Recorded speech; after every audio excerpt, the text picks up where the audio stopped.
Thank you. Good morning. I'd like to call the meeting to order and acknowledge that we are in Treaty 1 territory, the home and traditional lands of the Anishinaabe, Innu, and Dakota peoples, and in the national homeland of the Red River Métis. Our drinking water comes from Shoal Lake 40 First Nation in Treaty 3 territory. My name is Ian Mann. Joining me on the panel today will be Ms. Gail Anderson and Ms. Adela DeLauro. The Assessment Department personnel is Matthew Barocas, and the administrative personnel is Zachary Mohan. To the Zoom participants of the hearing, please note that you are placed in the waiting room until your property is called upon. When it is your turn, you will be admitted into the meeting. Kindly follow along on the City of Winnipeg's Board of Revision YouTube channel for the hearing process. Once the host admits you into the hearing, please close or mute your YouTube player. You will then be permitted to speak with respect to your property. Once your hearing has concluded, you may leave the meeting. We will be hearing for applications for revision of the assessment roll in accordance with the Municipal Assessment Act. The matters for which revision is requested have been described in each application, and we will limit discussion to those matters. The statements that are made at this hearing are sworn testimony, and anyone speaking to the matters must be sworn in. Be advised that comparisons of assessments of properties are not considered evidence of market value by the Board of Revision. The Board of Revision is appointed annually by Council and is independent of it and the City Administration. It makes its decisions on the basis of the evidence provided at this hearing and issues a written order that will be mailed to all parties as soon as possible. Please note that the board's decisions with respect to an application may be appealed to the Manitoba Municipal Board if the matter pertains to assessed value or classification, or to the Court of King's Bench if the matter pertains to the application of exemptions from taxation. Should you wish to appeal, information on how to do so will be included with the board's order. With respect to the hearing process, I will confirm the points of appeal with your property to be addressed with each applicant following the swearing in. We will then have the assessor's testimony followed by questions that the applicant may have, and then the applicant's testimony followed by questions. Each side will have an opportunity to summarize if they wish. Once all of the evidence about an application has been brought forward, the applicant may leave. The process will repeat for each item on the docket today. The session will close after all of the applications have been heard, and the board will deliberate in private and make its decisions. You will receive the board's decision by registered mail as soon as possible. As information, all public hearings are live streamed, recorded, and will be part of the public record. We will be hearing items 2, 3, 6, 7, and 8 on our docket today. Mr. Mohan, would you please affirm the assessor's and the applicant's testimony? Of course, Mr. Chair. Mr. Assessor, please state your full name. Matthew Barocas. Do you affirm that the evidence you're about to give this hearing is the truth, the whole truth, and nothing but the truth? Yes. Thank you. And Mr. Applicant, please state your full name. Henry DuPont. Do you affirm that the evidence you're about to give at this hearing is the truth, the whole truth, and nothing but the truth? Yes, I do. Thank you. Thank you. Mr. Barocas, number 2 on the docket will be our first matter. That's the street address of 290 Bellefaux Road. Can you please introduce that property and provide your evidence on that? Yes. And I see that we do have a signed 15-1 that came through to the board last night. Oh, okay. I saw the recommendation. I haven't seen the 15-1 on that. Okay. Yeah. Mr. Mohan, have you received a copy of that 15-1 agreement? Good question. Oh, okay. Yes, I just see it now. Okay. When that, if that has been properly filed, then we need not hear the item at number 2 then, 290 Bellevaux. So if that, are there any other matters that have been settled before I call on you to present your evidence, Mr. Barocas, besides the ones that have already been dealt with? Number 1 and number 4 and 5, I believe, were also the subject of a 15-1 agreement yesterday. Are there any today? That's all of them. So we got a half day today, this morning. Okay, then let's move over to number 3 on the list, please. That is the street address at 188 Worthington. Then if you can introduce that property and provide your evidence. Okay. One moment, please.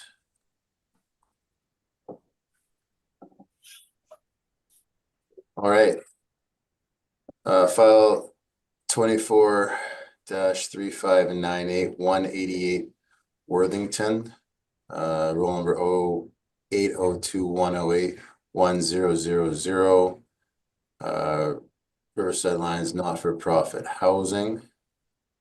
1984, we don't have an effective year built on 130 suites, 43 indoor, 22 outdoor parking spots. Request for income information is shown on page 2.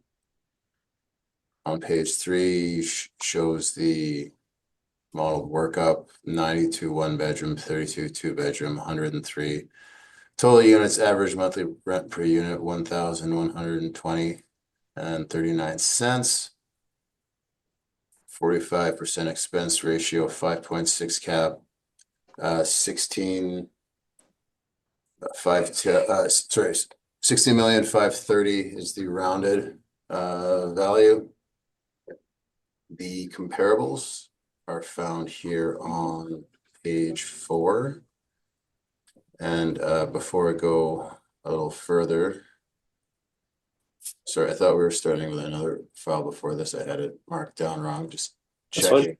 I'm just checking to see if we differ, just to see how I tailor a presentation. So it looks like the applicant's income and the city's income is the same unless something's changed. It looks primarily that it's a capitalization rate argument. So the comps are found on page 4. I also did a CMHC review on pages 5 and 6 to show that how the rent assigned by CMHC for age, area, and unit count taken as an average on page 6 compares to the model rent and what percentage of the model rent of the CMHC potential rent it is. So about 93%, so a bit lower than what CMHC is saying the market rent is spitting out for those 3 factors. Page 7 is our cap rate evidence. So I know you've seen this, all of you have seen this table before. It's not meant to be property specific. It's just simply meant to substantiate the model derived cap rates. So they range from, for the most part, the 4s up to about 5 3/4. We're at 5.6 on this one at 127 per unit. Then starting on page 10,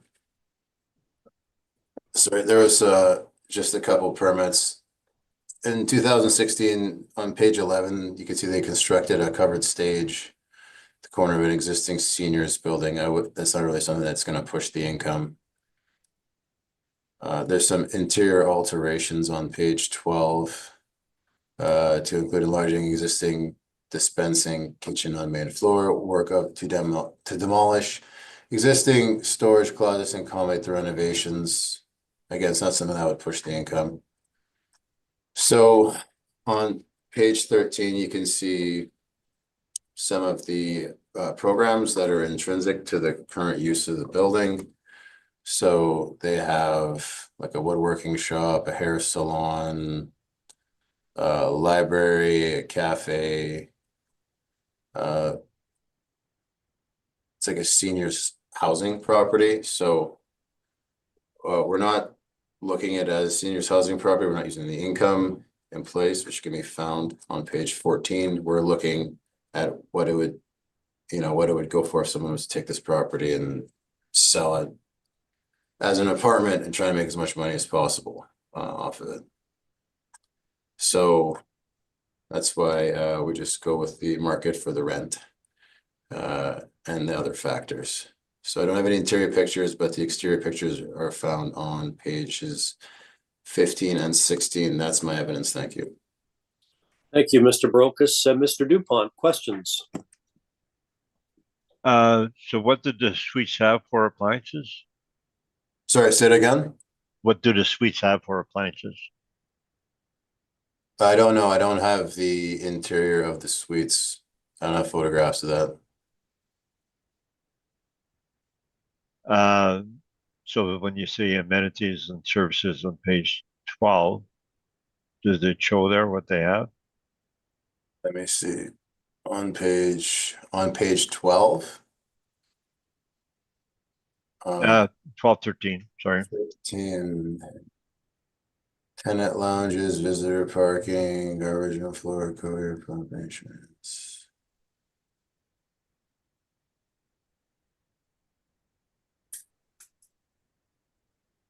I don't see anything. If you see it, please point it out in regards to what sort of appliances they have. Yeah. No, the subject of small suites, are you adjusting anything for the size of the suites when you rent? Well, on page 14, it shows the one bedroom is between 560 and 630. The two bedrooms between 670, 800. A three bedroom is between 830 and 1,000. So, I mean, they're not huge, but I wouldn't say they're small enough to really warrant an adjustment. And the cap rate that you have, 5.6, is there anything, any premium for the fact it's nonprofit or for the fact that it's assisted living? No, there's not. I don't think there should be a premium put on it for it being operated as at its non-highest and best use. So we don't have a profit on it.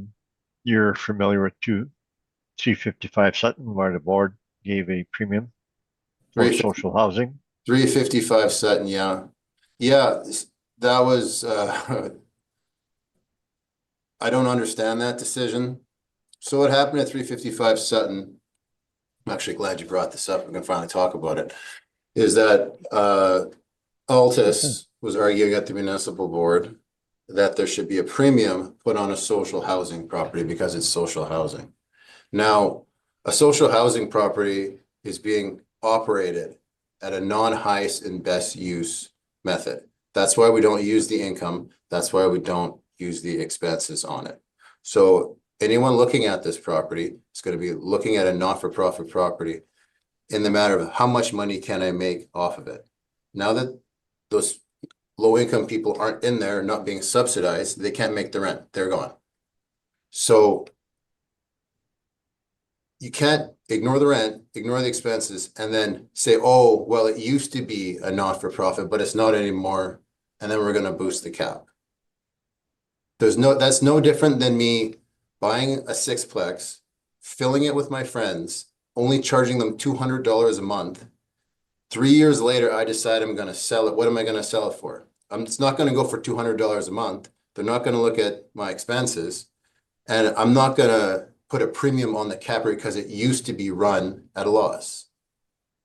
That's no different than what Altus is trying to say with social housing. So there shouldn't be a cap rate boost on it being social housing. I feel very strongly about that. Okay, now you argued that at the municipal board and you lost. The board disagree with you? Well, I mean, it was a province of Manitoba property, wasn't it? So the board disagree with you? Yeah, well, also one of the members who was on the panel got removed once the political change was done. So the decision was only made on 2 out of the 3 people. And I vehemently disagree with it. I know we don't always agree with the decisions that the panel makes. And I think Altus would say the same. Nevertheless, it's a municipal board decision that has agreed to give 0.5% social premium for nonprofit properties. No, it wasn't. It was not 0.5%. They gave 0.25%, and then they claimed that there was functional obsolescence for another 0.25%. Right. So 0.25% for social housing, 0.25% for functional obsolescence, which is mainly for the fact that it has cheaper materials, low quality materials to start with, and same thing with the repair and maintenance. They usually don't go to the highest finish in order to get the highest rent. They don't do that. No, that's not what I recall the order said. From what I recall, the order says it had to do with the layout of the property. And again, Altus did not quantify how they got to 0.25% with any sort of market data. They just basically threw it out there and the board latched onto it. The board that probably hears maybe 2% of what the Board of Revision panel members hear. The Board of Revision panel members have much more experience than the municipal board panel members have in regards to assessment matters on a per volume basis. That's just a statistical fact. That's all the questions I have. Thank you, Mr. DuPont. Ms. DeLauro, questions? Just one. Have you visited or inspected this property? Unfortunately, I've not been able to inspect any of the properties on the docket today. I have no further questions, Mr. Chair. Thanks. Thank you. Ms. Anderson, questions? No, I have no questions. Thank you very much. Mr. Barocas, the comps that you've provided, and I recognize that the rental amounts are not really at issue, but this is likely going to come up again. I know some of the other properties. Are these comps or comparable properties for rents, are they all not-for-profit or assisted living or affordable housing? Or are they... Well, like we're not valuing it as affordable housing or not-for-profit. Right. That's the highest and best use. So they are, to my knowledge, they're all for-profit comparables. Okay, thank you. The other question I have has been,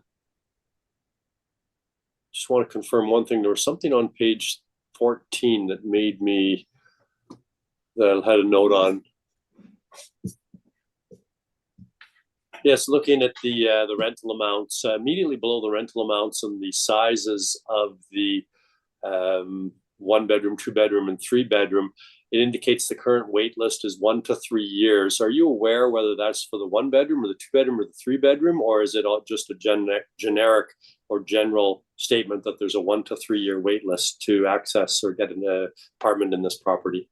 Yeah, I'm not sure what that means. Okay. To be honest. Fair enough. Thank you. I don't have anything further. Mr. DuPont, your evidence, please. Okay, so the we can go to the photos, etc., and pretty much the same. I don't have much to give extra in the appendix, except there's a study on page 20 from Cushman Wakefield, cap rate studies for seniors housing across major markets. 2022, which is the time reference date that we have here today. And on page 21, the seniors A housing cap rate 6.5 to 7.25, seniors B 8 to 9%.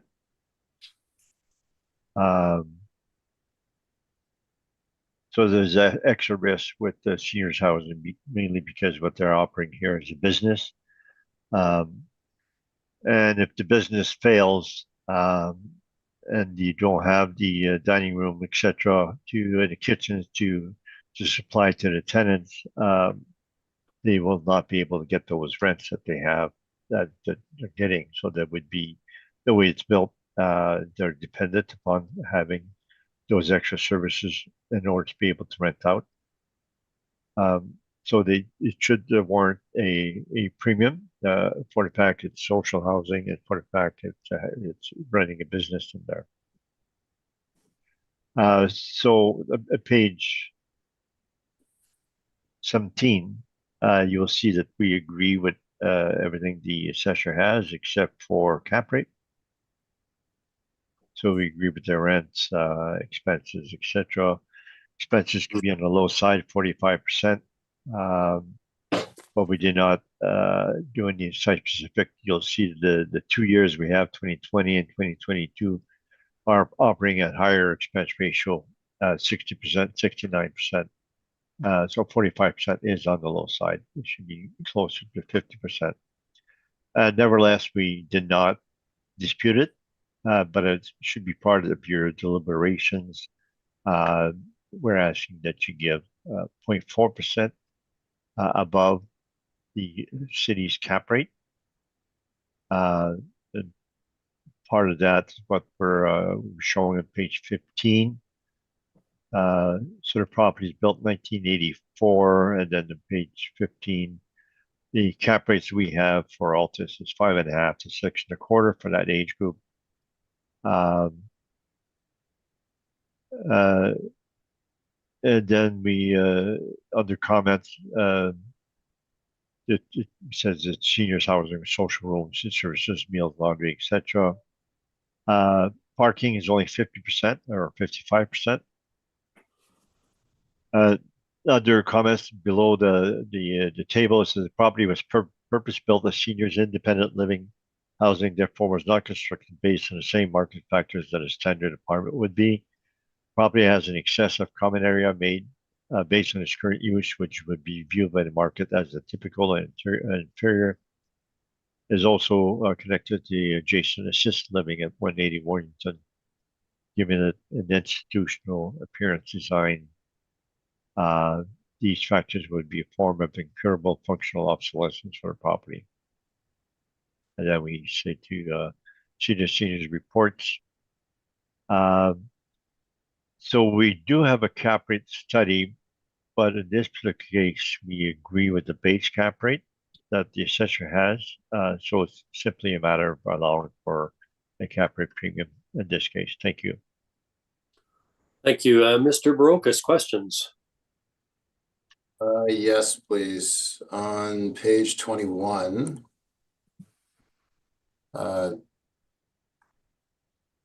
this is the Cushman Wakefield Q44 22 cap rate study for the sales of seniors housing properties. Is that a statement you'd agree with? Yes. Okay. So these are properties that are sold as seniors homes, continue to be operated as such. Yeah, I believe so. Okay. So that's different than what we're valuing here, right? No, we're valuing an apartment inside the business, and the business has therefore usually smaller suites and social rooms and meals, etc. So it's a bit like a hotel. We remove the business value from a hotel when we appraise a hotel. So this is the similar same thing. So it's a riskier type of property, mainly because it has a business operating in it. Okay.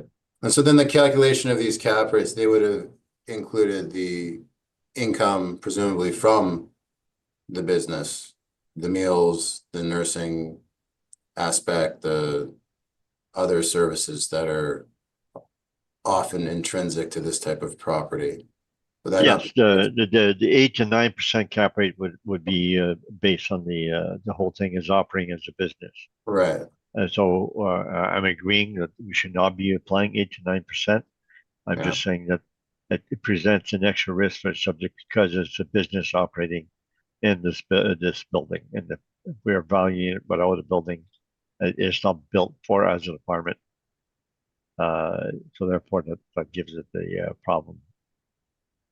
Did you, are there any interior photos that in your brief that the panel can look at to cite the functional obsolescence associated with the design you noted on page 15? No, I don't. Okay, thank you. Those are my questions. Thank you. Ms. Anderson, questions? I have no questions. Thank you. Ms. DeLauro? I have no questions. Thank you, Mr. Chair. I have a couple of questions, Mr. DuPont. First of all, well, have you inspected this or been to this residence or area recently? No, I'm not. Okay. The page 21, your cap rate study as prepared by Cushman and Wakefield. the Winnipeg section, seniors housing A, senior housing B, long-term care, how many sales would have been used by, or do you know how many sales were used by Cushman Wakefield in the preparation of this cap rate study for Winnipeg only? I don't know. They don't state. No. Okay. The opening paragraph on the cap rate study, I've just got a question. Maybe you can help explain that. It said that many of the major transactions closing in 2022 and over the next 12 months will include an element of required lease up due to suboptimal spot occupancy. Is that a factor that would be apparent with the subject property at 188 Worthington, lease up? Because I thought there was a waiting list. Yeah, I'm not too sure what you mean by that. If they're taking an existing property, there's no lease up required. No, there should. So if they're talking about existing property, that sentence should be not applying. The to suboptimal spot occupancy. Okay. I'm not sure what that means. Okay, thank you. I don't have anything further. Mr. Barocas, any summary? I'm okay, thanks. Mr. DuPont, any summary? No, thanks. Thank you. Then, having heard the evidence, we will conclude this item on the docket and move to, I believe our next item is number 6, and that should be the street address at 60 Glen Meadow. Mr. Barocas, can you please introduce the property and provide your evidence?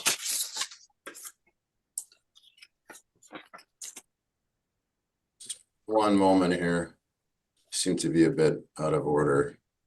I'm having the same difficulty there now, actually. Yeah, okay. Just want to tailor things. Okay. Glen Meadow.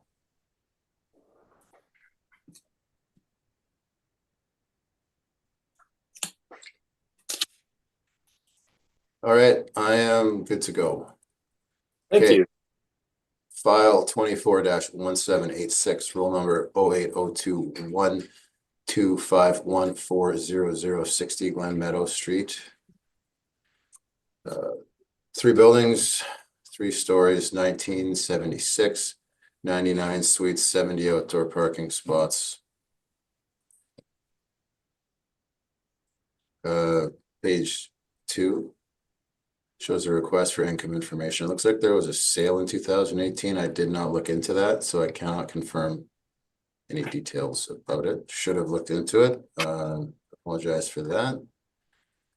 Page 3, 27 1-bedroom, 45 2-bedroom, 27 3-bedroom. So good mix here, 99 units, average rent as per the model, 1,179. So we differ from the applicant a little bit.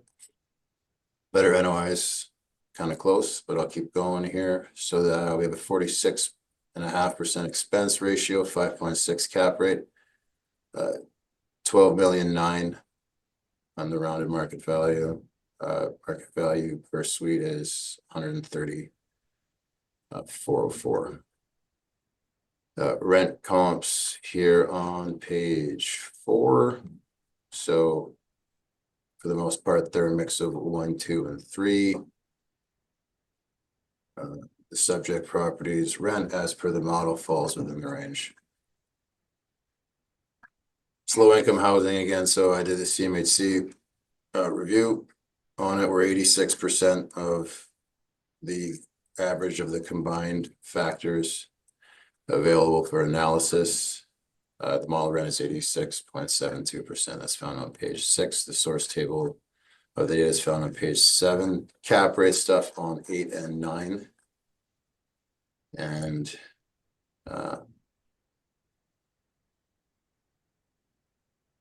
then at the end of the brief, it just shows on page 11, it's affordable housing complex located across from St. Vital Shopping Center. The water, the hydro, the heater included. So And you can see the exterior on page 12.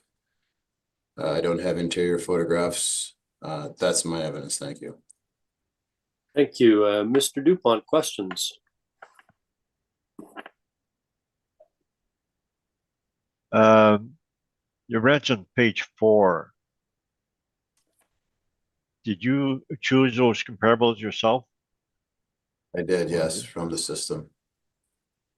And like the last one, 133 in Aqua, did you check the rents themselves, the actual income and expense statements given to you I by did the? not. I just went off what we have in our system. And now, is it possible that the system captures the rents that are declared before discounts? Yeah, it's a possibility. When we do our review, the discounts are supposed to be removed from the potential.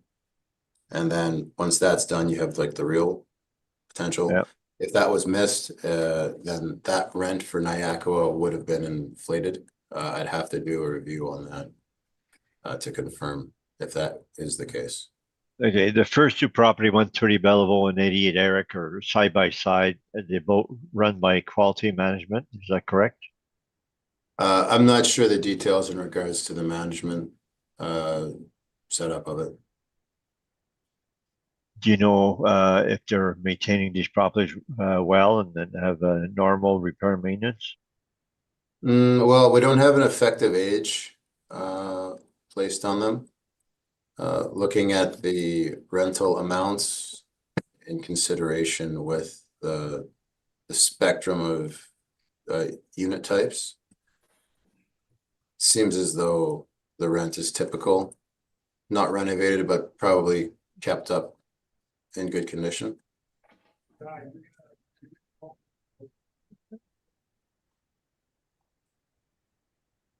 The other two properties are run by Edison Properties.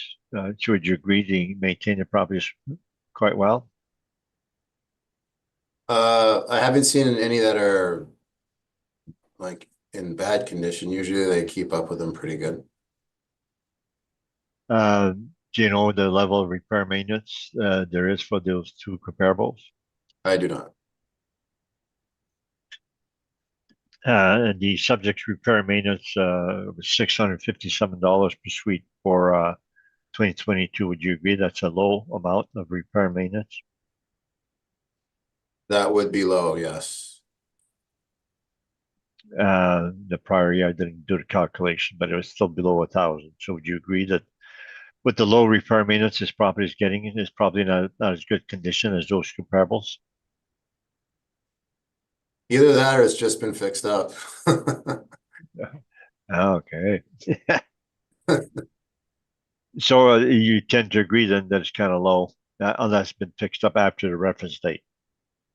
That's what you're saying? Well, I mean, low can be like they're either neglecting it, or low can be like they just fixed it up and now there's not a lot to do. Oh, they were fixed up like 5 years before, and then And they're getting low. Yeah. Okay.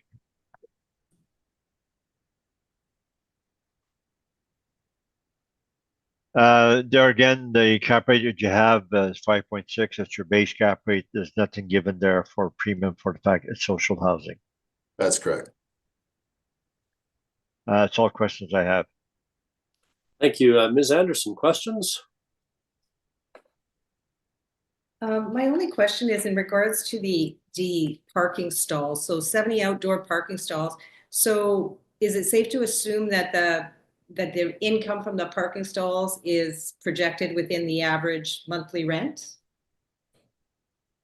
Yeah, it is. That's what the model does, right? Yeah, it's inclusive. Okay, that was my only question. Thank you very much for your presentation. No problem. Thank you. Ms. DeLauro, questions? I have no questions, thank you. Mr. Barocas, I'm just looking at the split of the types of suites: 27 one bedroom, 45 two bedroom, and 27 three bedroom for a total of 99 suites.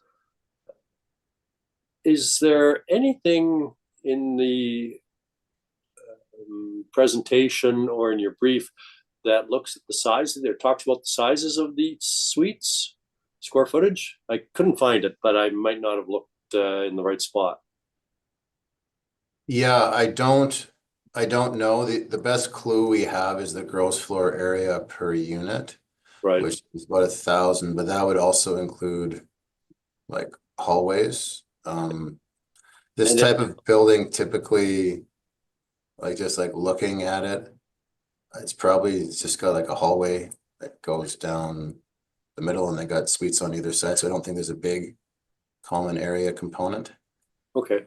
But I don't have any like net unit sizes, unfortunately. Okay, fair enough. The other question I had was built in 1976, the actual and the effective year. When it was it built as affordable housing, or is it something that's morphed over the years into from market to affordable housing? Or again, is that something you know? Yeah, I don't know the answer to that question. Okay, thank you. I don't have anything else. Then Mr. DuPont, your evidence, please.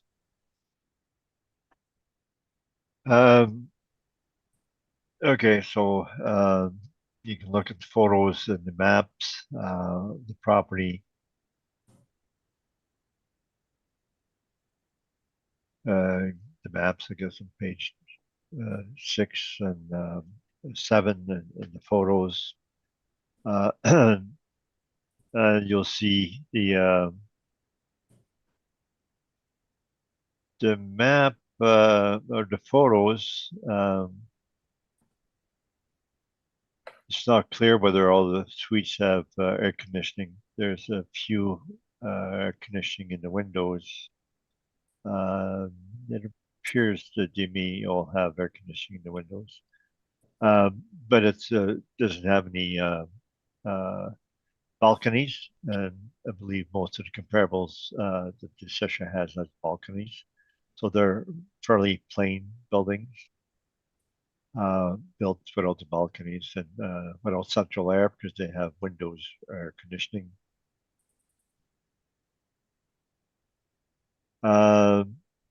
The appendix, we don't have any photos, etc. So our main case, if you just go to the spreadsheet, just have a peek to start with. Page 22. We dispute the rent. We have a small dispute on rents. We use 80% of CMHC, and the assessor is at 86%, I believe. We accept their expense ratio, and then we dispute the cap again. 6% versus 5.6, so we're giving a 0.4% premium for the fact that it is social housing. And I believe it was built as social housing along the way. MHRC owned it, and they're the ones that sold to SAM. They sold 3 buildings to SAM.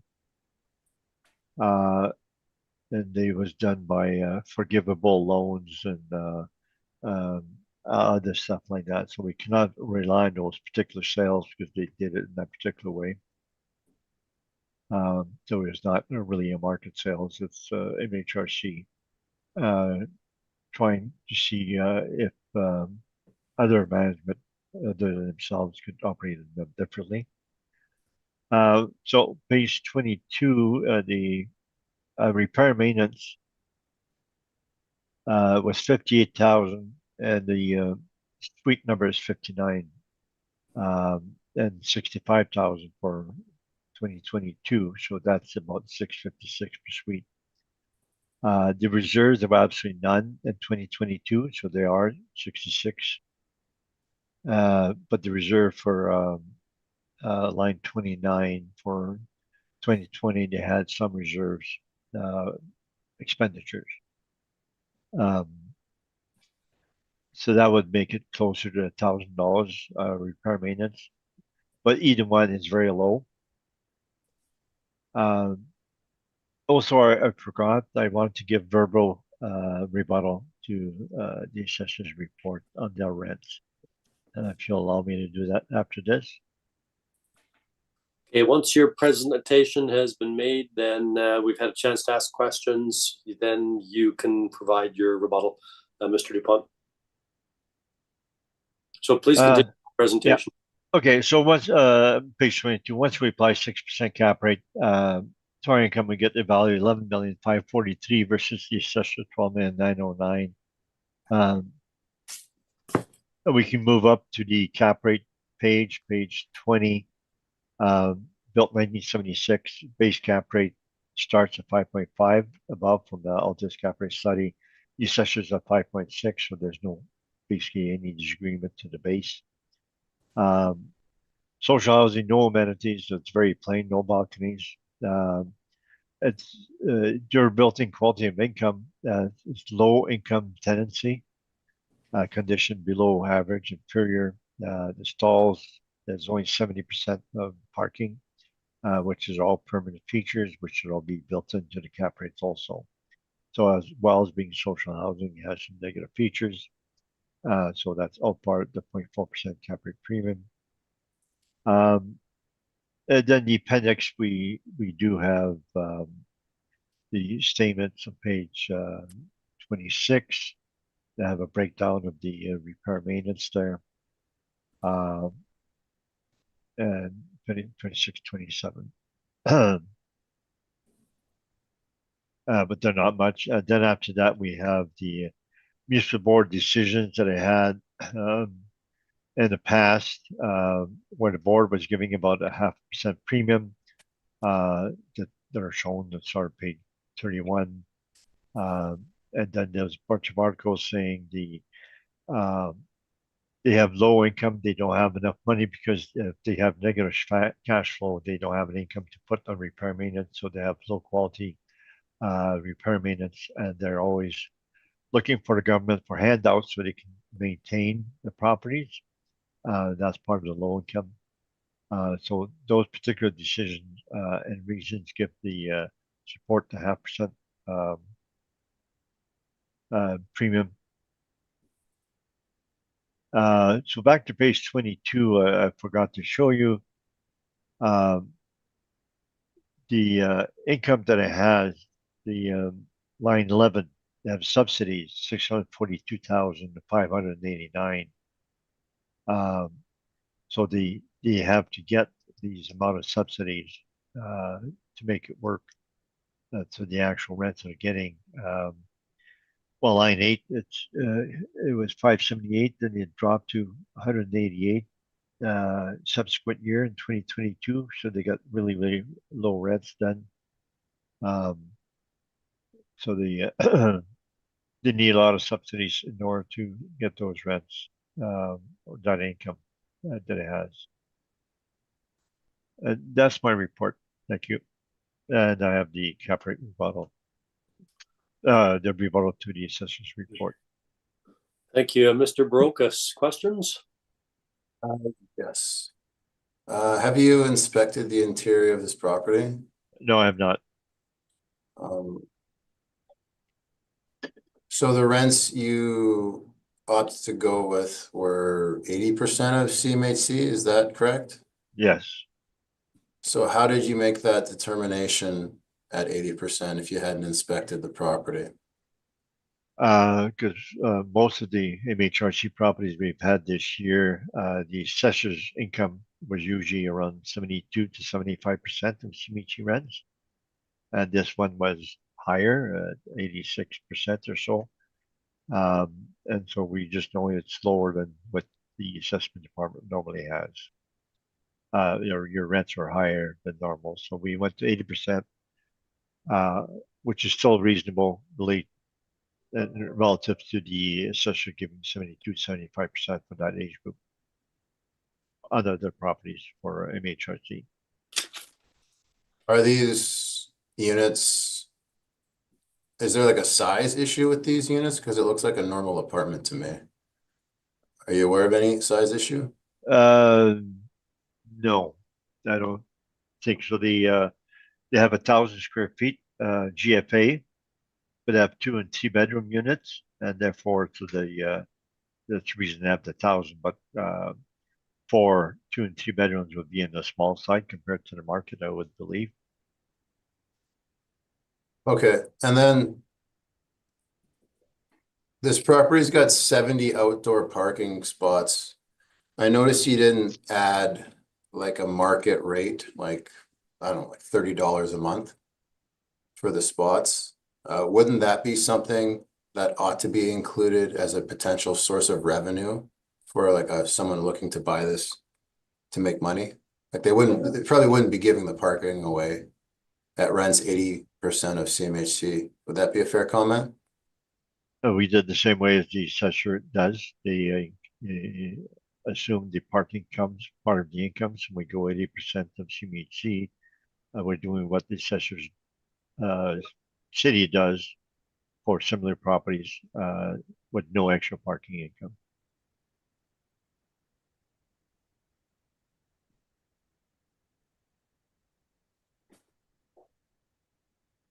You think this is a good area for rental, given that it's in St. Patel?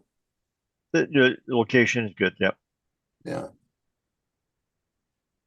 If it is in, say, average to below average condition, might it be an attractive investment opportunity for someone to buy and then renovate? I think one of the worst investments somebody can do is to buy a property that was owned and operated by MHRC and or SAM because of the tons of deferred maintenance. So it would not be a good opportunity to do that. Nevertheless, we should be valuing it based on its current condition, not speculating that somebody could buy it and fix it up. All right, those are my questions. Thank you. Thank you. Ms. DeLauro, questions? Just clarify, so this property has 0 amenities, you said? There's nothing that would be, Rest, they don't have the social, they don't have any amenities like they would have in the private market, like the gyms or balconies. Like they don't have the balconies to start with. And most high rises, all the comparables of the subject that the assessor has would have balconies. okay, thank you. The Edison properties have indoor pools. They don't have that. Thank you. Thank you. Ms. Anderson, questions? I have no questions. Thank you. And I don't have any questions. Mr. Dupont, you indicated that you had some rebuttal evidence with respect to the Mr. Barocas's rental, the comparables? Yes. Page 4 of his report. Just give me a minute, please. Okay. The first two, they are quality apartments and they do not use Altus, so therefore we don't have anything to give on the rents, etc., except the quality management. Is relatively good management company. Their ads indicate that it's well-run property, but not that much more detail. They don't give any photos that I saw. 21 Clayton, the potential rents that we had for 2022 were $12.37 per suite, and the assessors got $12.72, but the discounts were $249 per suite, so the net was $988. So it's not $12.72; it's $988. 133 Niagara. The potentials on the financials for 2022 is 1104, which is slightly lower than 1177, but they had $94 discounts, so their net is 1010. And both of these properties have balconies. So is the previous two, the quality management has balconies, and they also have indoor pools for the last two, comparable 3 and 4. I believe all the comparables are superior. Repair maintenance for a subject was $657 per suite for 2022, maybe $1,000 for 2020. The stabilized repair maintenance for 21 Clayton was $1,747. Stabilized repair maintenance for 133 Niagara was $1,317. So both of those are much better maintained as subject and therefore would have higher rents. So you should have a downward adjustment from those comparables for various reasons. Thank you. Thank you. Mr. Brokus, any questions on the rebuttal? Not, thank you. Thank you. Ms. Anderson? I have no questions. Thank you. Ms. DeLauro? And I have no questions, Mr. Chair. Thank you. My only question, Mr. Dupont, is the evidence you've given, is that to justify or are using those I'll start again. The rebuttal evidence focusing on properties 3 and 4, is that your evidence in support of the 80% rents of CMHC, or is that just to rebut the comparables as used by the assessor? Simply to rebut the assessor. I believe we're not allowed to rebut something to support our own position, so that usually it's not allowed by the board to start with. So we're just rebutting the assessor's rent comparables. Thank you. I don't have anything further. Mr. Brokus, any summary? No, thank you. Mr. Dupont, any summary? No, thank you. Okay, then having heard the evidence, we will conclude this matter and move on to number 7 on the docket. That is the street address of 11 St. Michael Road. Mr. Assessor, Mr. Brokus, would you please introduce the property and provide your evidence? Okay, thank you very much. File 24-2853, roll number is 0800407000. 11 St. Michael Road, assessed value 14,721,000.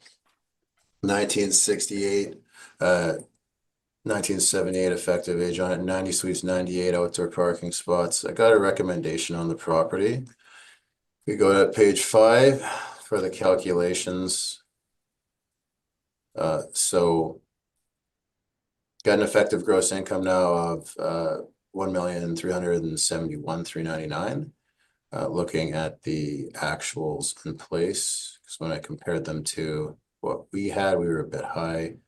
Our income now is pretty much the same based on my rec as the applicant, so it's not so much of a consideration. Then I stabilized the figures, and then I stabilized repair and maintenance. I think this is going to be what mostly this one is about, other than perhaps cap. I stabilized it to 1,500 a unit. If you look at what they reported in 2022, they reported over $500,000 in repairs and maintenance. That can be found on page 14. That's the source. Didn't have a breakdown or anything. They if you look at the pictures, you see that place has had some renovations to it in terms of like flooring and cabinetry. And you can look at the picture on page 11. That's not 1968, 1978 inside that building anymore. So I put 1,500 a unit, which is more typical.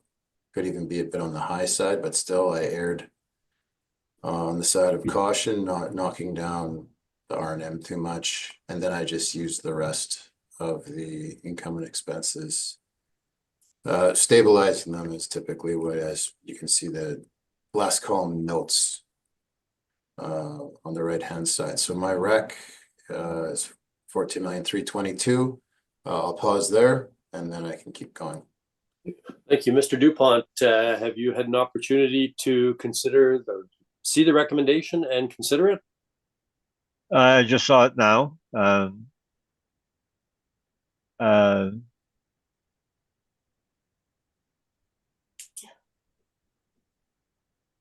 I don't accept the repair maintenance is too low.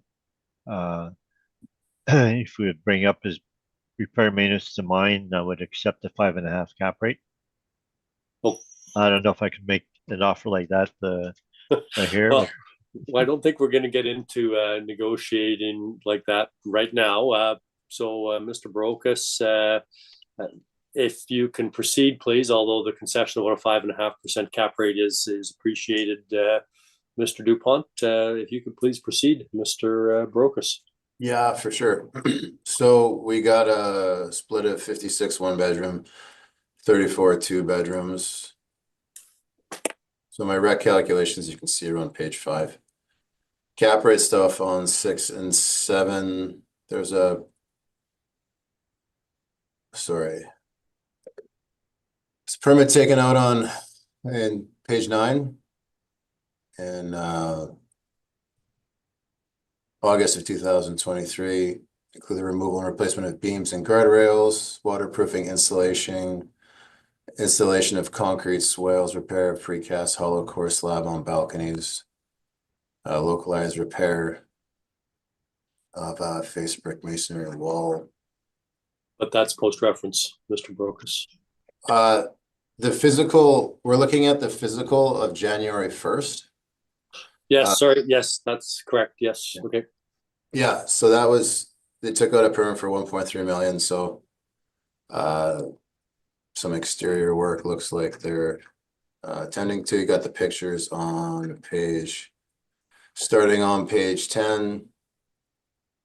It's like a nice building. They've done some work on the inside for sure. And you get to the mailer on page 14 and 15. And it seems to me like they're spending quite a bit on repair and maintenance compared to what the pictures of the suites look like. Like when I look at these units, I don't know where you would spend more than 1,500 a unit on them, because it looks like they've been fixed up and they're pretty nice. Based on my experience, I think 1,500 a unit is pretty generous on the R&M. And I wonder if more units have been fixed up beyond the reference date. So I think 14.3 is pretty generous in terms of a recommendation. 14, let me just get you that on a per unit basis, 322. So 14,322 divided by 90, that's 159, 133 per unit. They got a good outdoor parking count. I think that's a pretty solid value. That's my evidence. Thank you. Thank you. Mr. DuPont, questions? That building permit you have, it's mainly for structural. Would you agree that it does not add any rental value to a potential tenant? Not to a potential tenant, but a potential purchaser would look at the work that they've done in the price tag and probably factor that into the cap rate consideration. Yeah, the removement and replacement of beams and guardrails, etc. That does not improve the property per se. Would you not agree? Sorry, I couldn't hear that last part you said. Would you not agree that that type of things, that the removing beams and guardrails, exterior beams and guardrails, would not usually improve the value? I think it would. Like if you had two buildings that are exactly the same, and then one building had this work done and one building didn't, the one that had this work done probably sell for more than the one that didn't. Then you're speculating that the condition has changed. Would you agree that's just speculation on your part? Well, I mean, they took the permit out to do all this work. No, but aside from that, you went through the photos and you're saying that you're wondering if they improved the suite. Is that what you said? Yeah, like I'm not sure if, they've continued fixing up the suites as more and more people move out. Like, I don't think that they like, kicked everyone out. Typically, what happens is people move out, and then on turnover, what they'll do is they'll fix it up before they get someone in there so they can bump the rents. So I don't know if that entire process has taken place or they're still in the process of that. So that, yes, would be speculation. And is it quite normal that landlords upgrade their properties upon turnover? They'll replace the floors and repaint and do whatever is needed to make it more attractive to rent. Isn't that just a normal process? Depending on how much money they have, some will, change the stove and repaint the wall. Some will go a little bit further. We're looking at like the cabinets, the flooring, page 12. Depends on the money, depends on the state of the unit. So it kind of, there's no one size fits all answer to that question. It's all the questions I have. Thank you, Mr. Dupont. Ms. DeLauro, questions? Just to carry on from that. So you have not inspected this property, and these are marketing photos you took from like their website or something? Yes. Okay, so on page 11 where it says, please note these features may not apply to all suites. So you don't have any idea how many suites then have been renovated?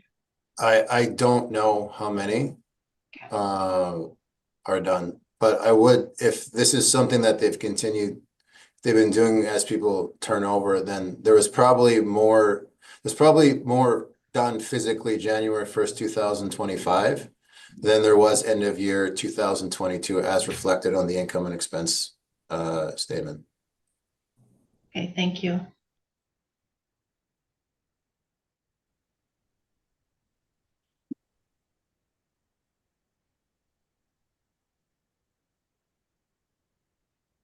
Thank you.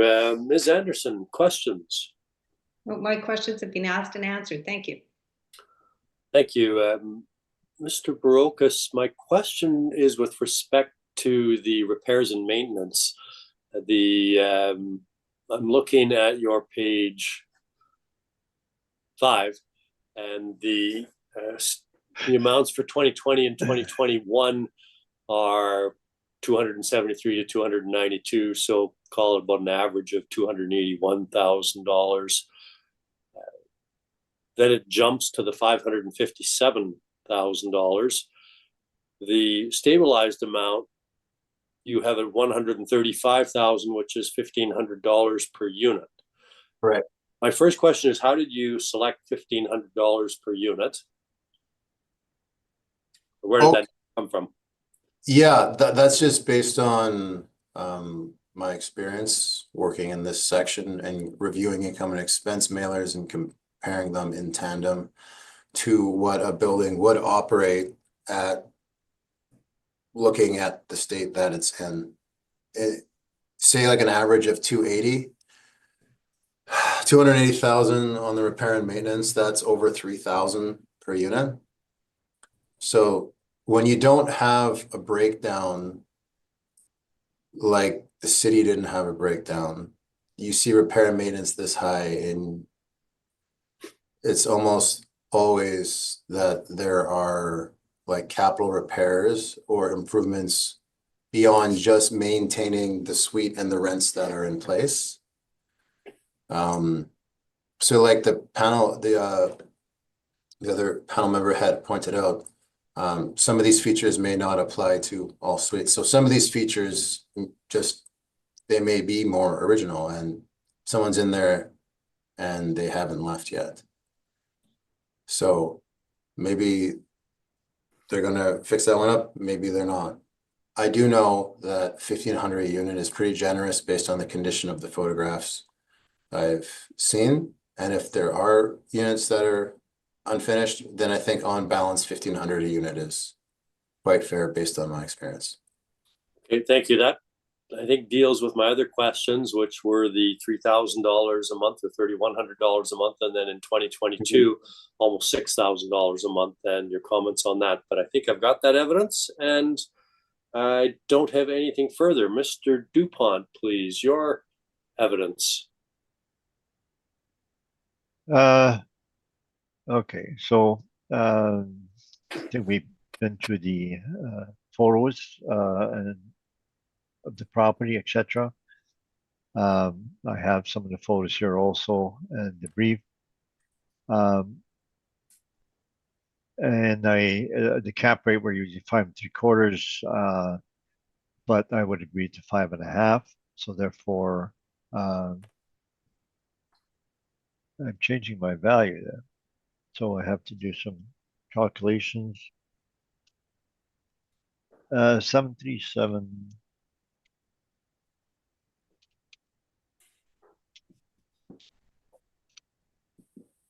Changing the values of 13,408,000.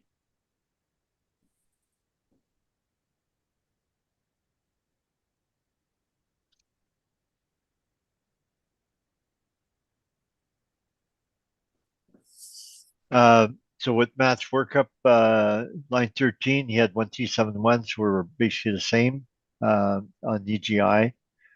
All his other expenses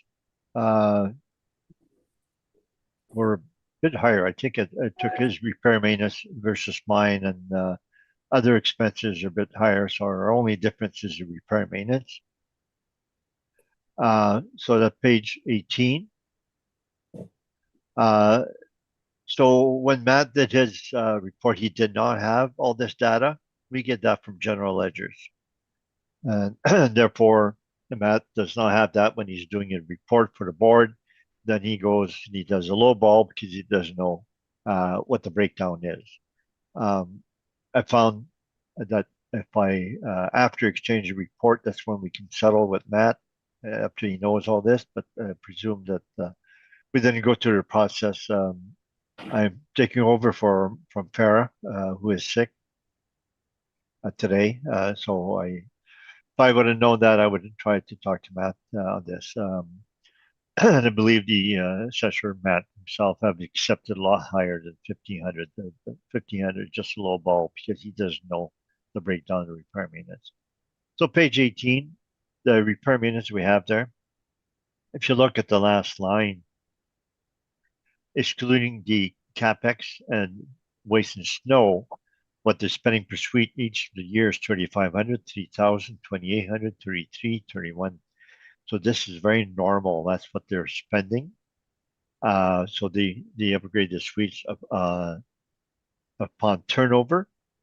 So they tend to replace appliances and floors, whatever is needed. And they have a high amount of painting. Virtually all the Globe properties, Globe General or Phoenix, tend to have Globe higher than our maximum. So if you look at the painting in the middle of the black, which second last column, we take the average times 75%. So we're maxing it out at 225. We've done a study of all other properties, and we found averages. And so we're maxing out that. So they spent 26,000 average for painting. We only allowing 20,000. The flooring replacement that they have there, the 5-year average is 34,000, which is 382 per suite, and the maximum we have is 500, and that's based on the cost of appliances over an 8-year life. So that'd be 4,000 for appliances. Divided by 8 years, it'd be 500 per year. So if you're spending more than 500 per year, you're doing it more than a normal replacement cycle of 8 years.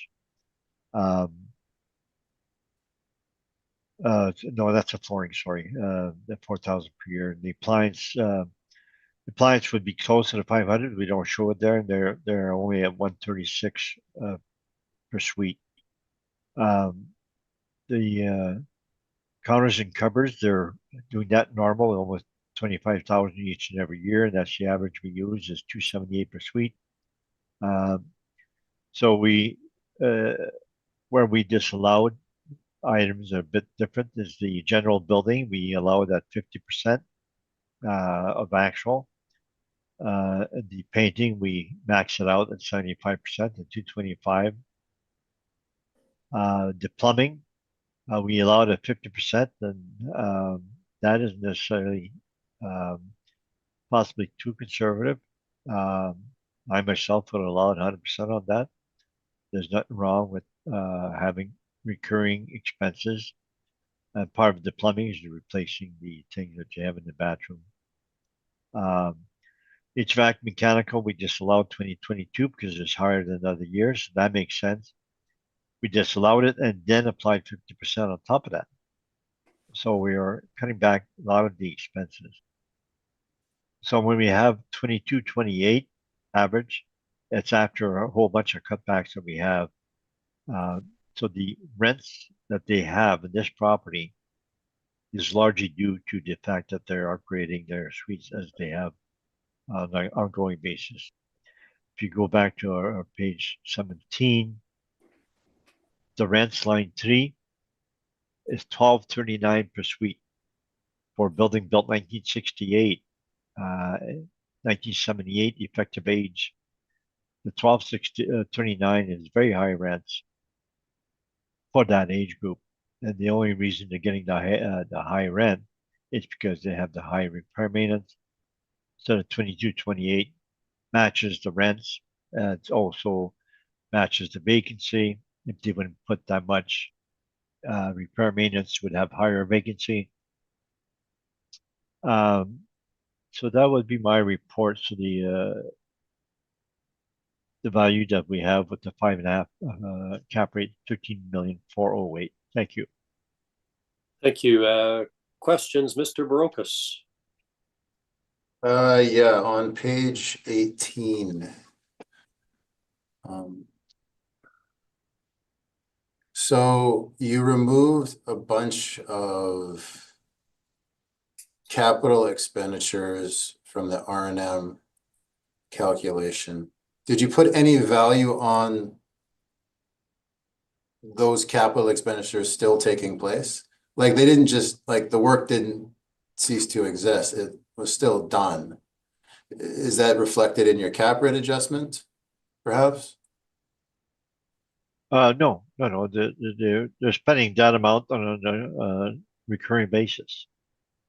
So this is not a big amount of improvements in 21, 22 that should be captured in the rent. It's just what their ongoing maintenance is. Okay.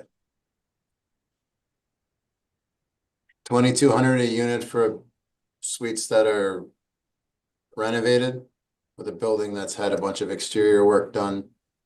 That doesn't seem high to you? No, we've done virtually every Globe apartment block, K4 apartments at that level, and you have settled with me on many of those at 2,200. I believe this is quite normal. This is what's happening with this property. It's done on a recurring basis. We should go site specific.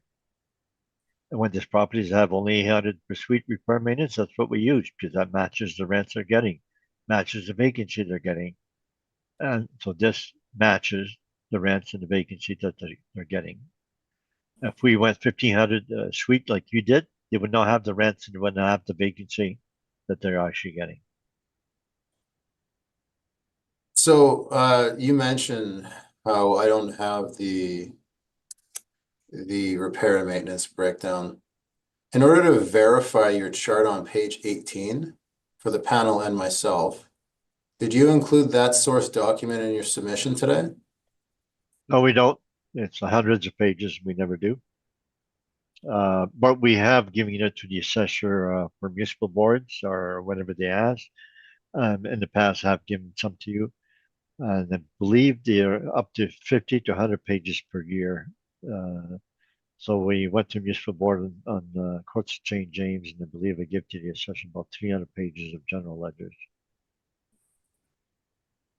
So there's no way for the panel to verify any of the figures on page 18, right? You can use the trust that they have in Altus that we would not lie. We're taking it from general ledgers.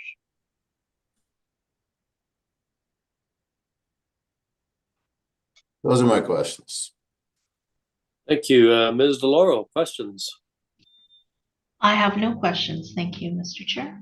Ms. Anderson, questions? My only question, Mr. Dupont, is have you inspected this building? No. No? Okay. Okay, thank you. That's my only question. And I don't have any questions. Mr. Barocas, summary? I do not have a summary. Thank you. Mr. Dupont, any summary? No, I don't. Thank you. Then, having heard the evidence, we will move on to number 8 on the docket today. The last matter, 115 Niagara Road, street address. Mr. Barocas, can you please introduce the property and provide your evidence?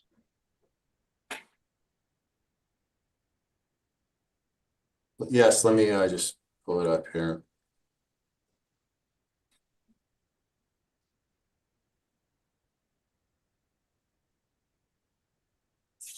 File 24-2319, roll number 080209340000.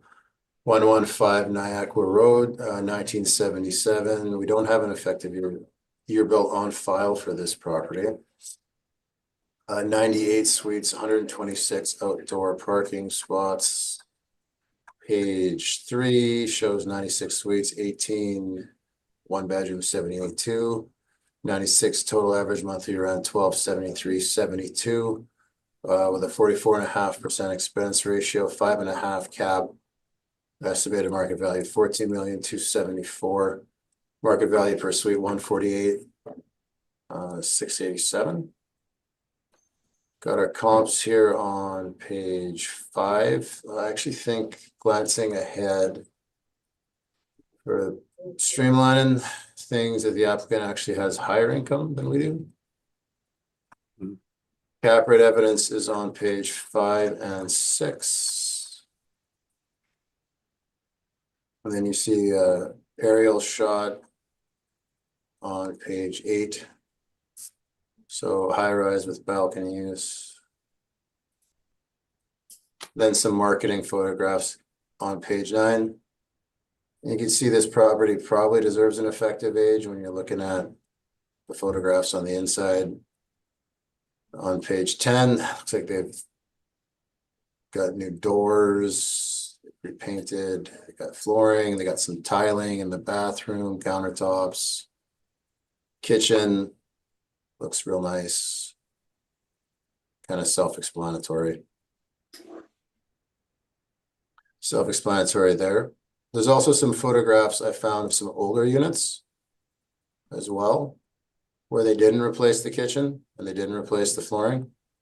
So not 100%, but it's probably like the last one where some are redone, some aren't. I don't know the ratio of how much is done and how much isn't.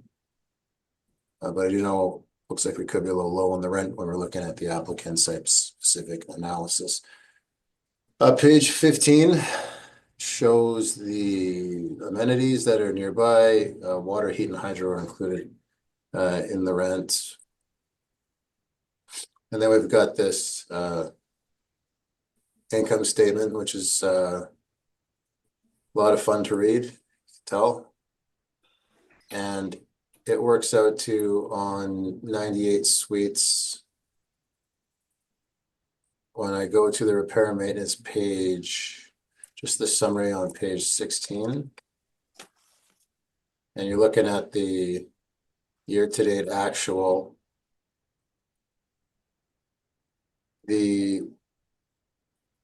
third and fourth column from the bottom, if you add those up, the year-to-date actual, 161, 635 on the maintenance, and then you've got another 171, 907 on the major repair and replacement, 333, 542, you divide that by, sorry, just want to make sure I get this correct. 96 suites.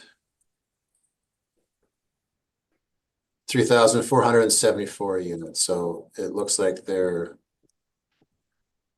you look at the pictures, you look at the amount of money they're spending. Some of that is probably turning some of the units that you find on page 13 into the units that you find on page 10. So I didn't make a change. That's my evidence. Thank you. Mr. Dupont, questions? You didn't do a site-specific valuation on this one? No, I didn't have time to do that. That's all the questions I have. Thank you. Ms. Anderson, questions? I have no questions, thank you. Ms. DeLauro, question? And I have no questions, Mr. Chair. Thank you. And I don't have any questions. Mr. Dupont, your evidence, please.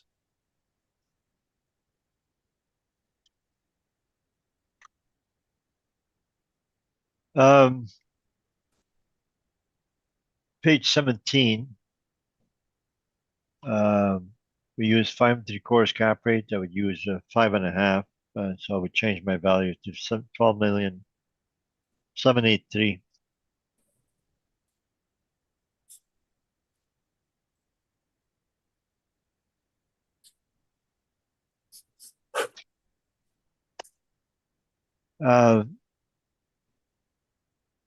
Now, Matt has gone through the photos again, but I can do the same thing so that we have the photos starting page 21.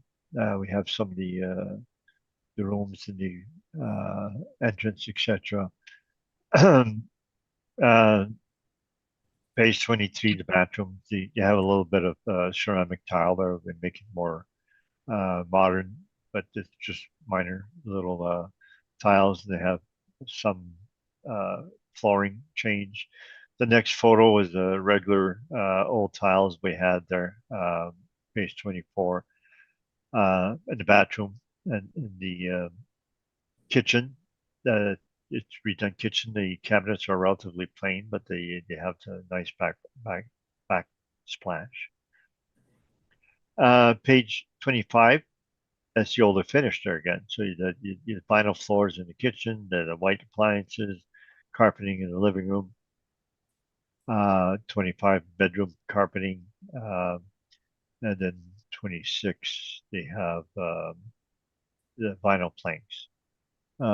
Vinyl planks more modern, but it costs pretty much the same as carpeting.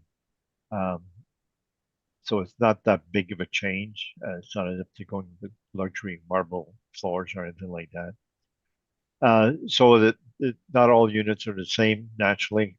It's an ongoing process. It's part of their repair maintenance that they have. So page 17 is our spreadsheet. As Matt indicated, line 13, we have higher effective gross income than the assessor. We're about 30,000 higher. Now, the rent that they're getting is $1,270 per suite, line 3, after discounts. And it's built 1977. There again, that's relatively high for a property built in 1977. And part of that is that they're spending a lot of money on repair maintenance.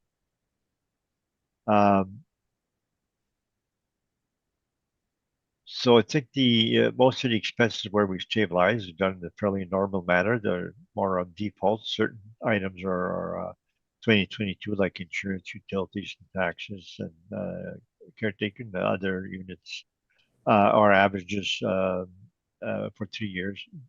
Things are more erratic, like the waste and snow, and the small professional fees in office. That's all very normal. So the only thing that's usually a bit subjective is the repair maintenance. And we have the repair maintenance at $22.58 per suite, line 27. So that the page 18, we show where we stabilize that. So the last line, it showed how much you're spending every year, 4,200, 35, 28, 54, 29. So 2022 is one of the lowest years. So they spent 4,200 per suite in 2018. So whatever improvements they had on there would be captured in the rents. So we disallowed the items in red. So general building, we disallowed the 2018, 2021, and it came to 87,000 average. We allowed 50%, 15,000, so much lower there.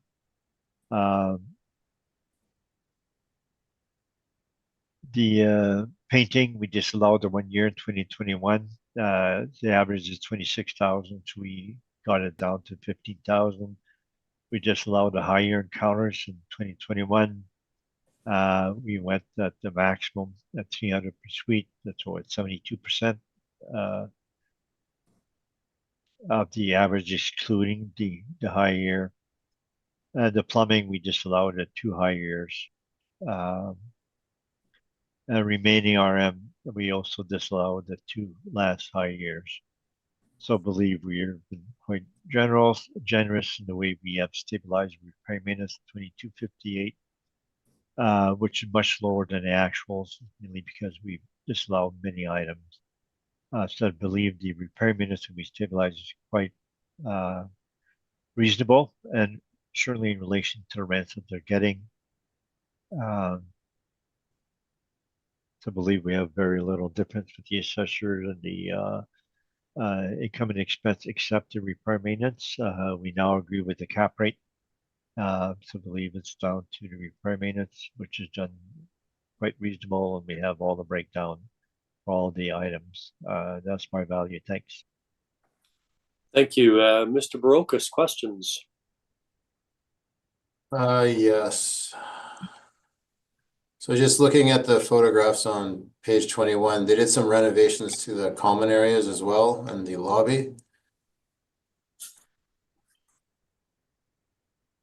Would you agree with that statement? Yeah,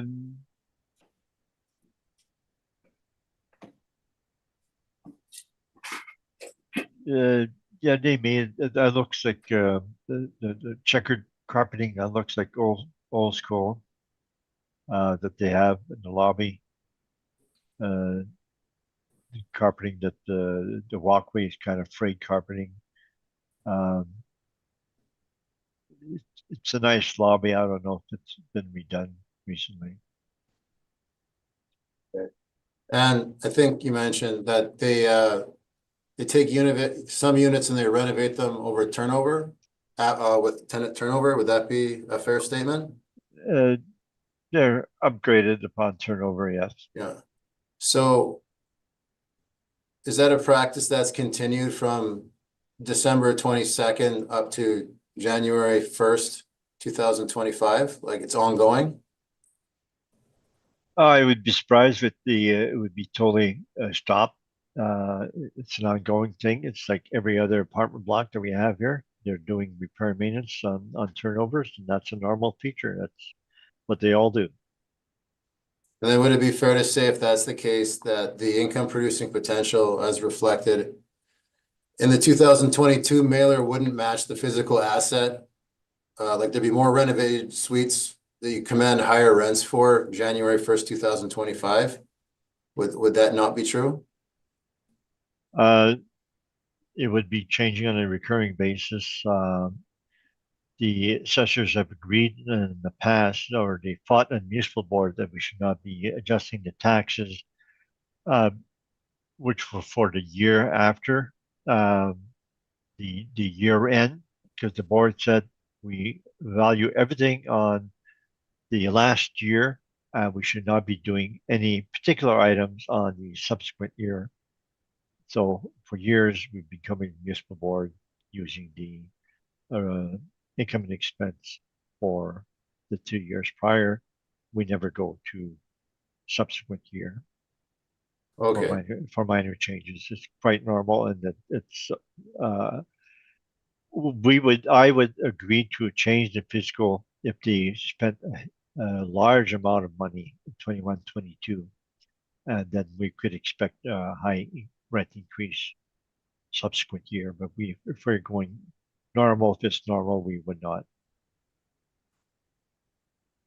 Okay, those are my questions. Thank you. Thank you. Ms. DeLauro, questions? You're muted. Sorry, Ms. DeLauro. Oh, sorry, I don't have any questions. Thank you. Ms. Anderson, questions? Mr. Dupont, have you inspected this property? No, I have not. That's my only question. Thank you. Thanks for your presentation.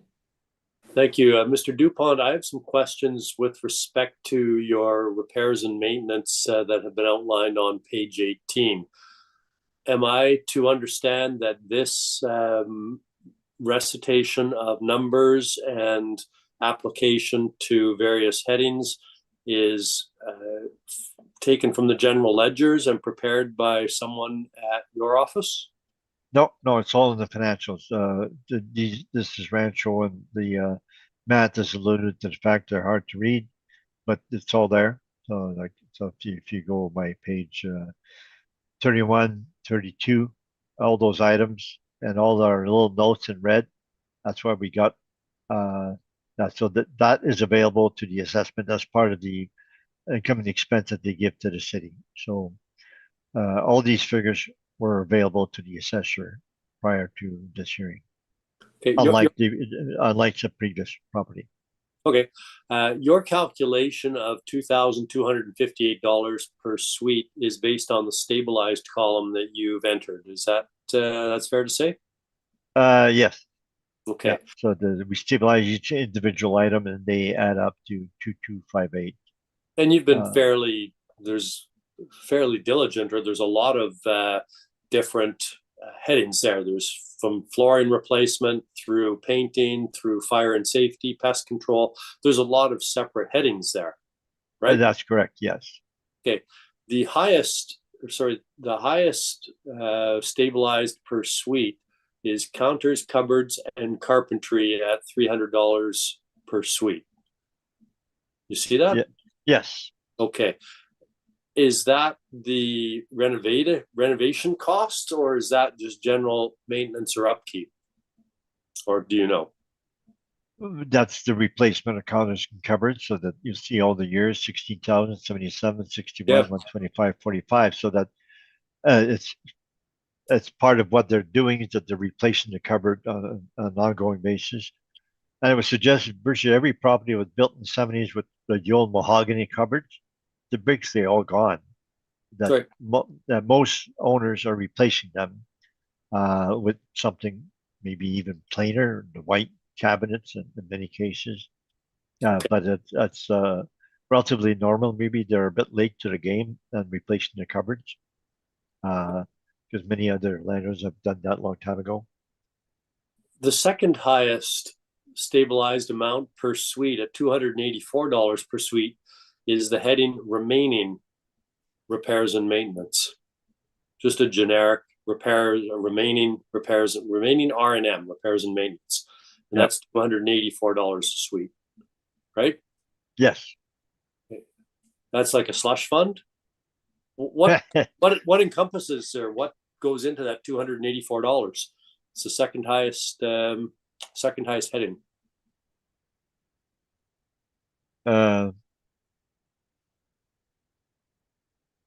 Line page 31. Sorry, page 8. I'm looking at page 18. It just says remaining R&M. Oh, I know, yeah. But if you go to the statements to see what items that we did not include in there.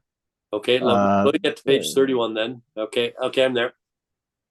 Okay, so we have some red fonts there for all the items. So the one that we show in the remaining is appliance repairs, cleaning supplies, draperies, flooring repair and maintenance, interior repairs and maintenance, because it's just general, just says interior, so it did not fit anywhere.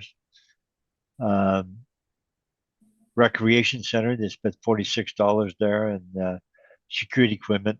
So these are items that we threw in the remaining category. Okay, thank you. I don't have anything further then. Mr. Brokus, any summary required? I do not, thank you. Mr. Dupont, any summary required? No, I don't. Then, having heard the evidence, we will conclude this matter, and I believe that is the last matter on the docket today. And thank you very much, both Mr. Baroka and Mr. Dupont, for your presentations today. And we will adjourn this hearing.